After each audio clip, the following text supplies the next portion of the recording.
অন্নপূর্ণা ভান্ডারের ভেরিফিকেশন শুরু হয়ে গেছে। আপনারা সোশ্যাল মিডিয়ায় দেখতে পাচ্ছেন 2-3 দিন ধরে যে উত্তর চব্বিশ পরগনার একটা লিঙ্ক প্রোভাইড করা হয়েছে, যেখানে অন্নপূর্ণা ভান্ডার পেতে হলে আপনাদের আধার কার্ড, ভোটার কার্ড এবং এমনকি আপনার ব্যাঙ্ক অ্যাকাউন্টের 4টি সংখ্যা কিন্তু বসাতে হচ্ছে। দেখুন, এটা কিন্তু এখনও সরকারিভাবে কোনো ফর্ম ফিল আপ শুরু হয়নি।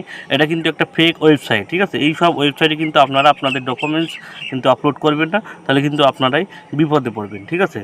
প্রত্যেককেই বলছি, আপনারা যে সমস্ত ভিডিও দেখেছেন অনলাইনে অন্নপূর্ণা ভান্ডারের ফর্ম ভেরিফিকেশন হচ্ছে, লক্ষ্মীর ভান্ডার থেকে আপনার নাম অন্নপূর্ণা ভান্ডারে চলে আসলেও আপনি কিভাবে ভেরিফিকেশন করবেন, এই সমস্ত ভিডিও আপনি এখন দেখবেন না। কারণ আমাদের সরকারের পক্ষ থেকে এখন পর্যন্ত কোনো সরকারি লিঙ্ক কিন্তু প্রোভাইড করা হয়নি, যেখানে আপনাদের লক্ষ্মীর ভান্ডার থেকে অন্নপূর্ণা ভান্ডারে টাকা পেতে হলে আপনাদের ডকুমেন্টস সাবমিট করতে হবে, ঠিক আছে? এজন্য খবরদার আপনারা এই কাজটা করবেন না, কারণ এটা কিন্তু একটা স্ক্যাম। বিভিন্ন রকম সাইবার স্ক্যাম আপনারা শুনেছেন যে ব্যাঙ্ক অ্যাকাউন্টের টাকা উধাও হয়ে যায়, লাখ লাখ টাকা কারচুপি হয়। এর আগের একটা ভিডিওতেও আপনাদের বলেছিলাম যে এখন কিন্তু বিভিন্ন রকম স্ক্যাম আপনাদের সঙ্গে হবে। বিভিন্নভাবে ফোন করে আপনাদের বলা হবে আপনাদের অন্নপূর্ণা ভান্ডার পেতে হলে আপনাদের আধার কার্ড নাম্বার দিন, আপনাদের ভোটার কার্ড নাম্বার দিন, আপনাদের ব্যাঙ্ক অ্যাকাউন্ট নাম্বার দিন। আপনারা এইসব কাজ করবেন না।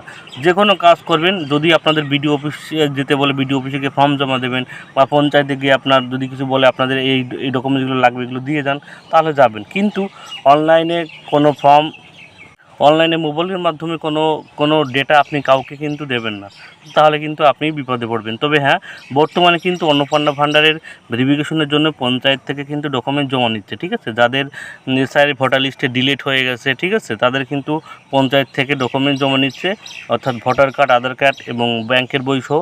যারা ট্রাইব্যুনালে অ্যাপ্লিকেশন করেছিলেন বা সিএতে অ্যাপ্লিকেশন করেছেন ভারতীয় নাগরিকত্ব পাওয়ার জন্য, তাদের কিন্তু পঞ্চায়েত অফিসে গিয়ে তাদের কিন্তু একটা ডকুমেন্ট জমা দিলে তারা কিন্তু ভেরিফিকেশন করে দিচ্ছে। অর্থাৎ যাদের নাম ডিলিট হওয়ার পরেও তারা কিন্তু অন্নপূর্ণা ভান্ডারের টাকা পাবেন, যারা ট্রাইব্যুনালে অ্যাপিল করেছেন বা সিএতে অ্যাপ্লিকেশন করেছেন।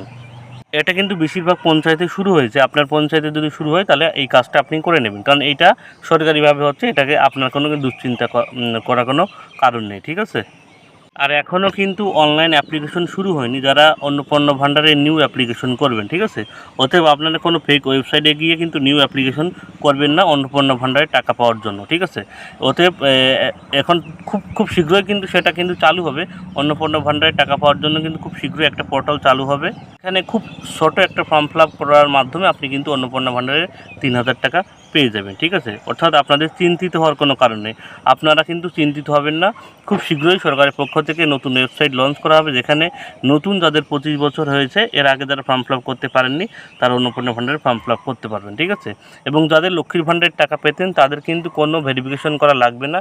তাদের তো নোটিশ, আপনারা তো নোটিশে দেখিয়ে, আপনাদের নোটিশটা একবার দেখতে পাচ্ছেন। অন্নপূর্ণা ভান্ডারের যে নোটিশ প্রকাশ করা হয়েছে, সেখানে লেখাই আছে লক্ষ্মীর ভান্ডার থেকে অন্নপূর্ণা ভান্ডারের টাকা 3000 টাকা আপনাদের ডাইরেক্ট ডিবিটি লিঙ্কের মাধ্যমে আপনাদের ব্যাঙ্ক অ্যাকাউন্টে 1 জানুয়ারি 2026-এ ঢুকে যাবে। অতএব আপনাদের কিন্তু যারা লক্ষ্মীর ভান্ডার পেতেন, তাদের কিন্তু অনলাইনে আপনাদের কোনো ভেরিফিকেশন করতে হবে না। অনলাইনে ভেরিফিকেশন করবে অফিসাররা, ঠিক আছে? আপনি কেন আপনার ফর্ম অনলাইনে ভেরিফিকেশন করবেন? আপনার ফর্ম ভেরিফিকেশন করবে সরকারের দায়িত্ব সেটা। অর্থাৎ কারা ফ্রড, কারা জালিয়াতি করে অন্নপূর্ণা ভান্ডারের টাকা পাবে কি পাবে না, তারা সরকারই তাদের তদন্ত করবে। আপনাদের কিন্তু কোনো তদন্ত করতে হবে না। অতএব আপনি কোনো ফাঁদে পা দেবেন না কোনো অনলাইনে। আপনি আপাতত কোনো সরকারিভাবে কোনো আপডেট নেই যে আপনাদের অমুক জায়গায় ফর্ম ফিল আপ করতে হবে, আপনাদের ডকুমেন্টস আপডেট করতে হবে, এমন কিছু কিন্তু বলা হয়নি সরকার পক্ষ থেকে, ঠিক আছে? শুধুমাত্র যাদের পঞ্চায়েতে ফর্ম জমা নিচ্ছে, ট্রাইব্যুনালে ভোটার লিস্ট ডিলিট হয়ে যাওয়ার পর সেইগুলো আপনি করতে পারেন, কিন্তু এইগুলো আপনি করবেন না, ঠিক আছে? ভিডিওটি সবার সুবিধার্থে শেয়ার করবেন এবং আপনিও সাবধান হয়ে যান, অন্যকেও সাবধান করে দিন।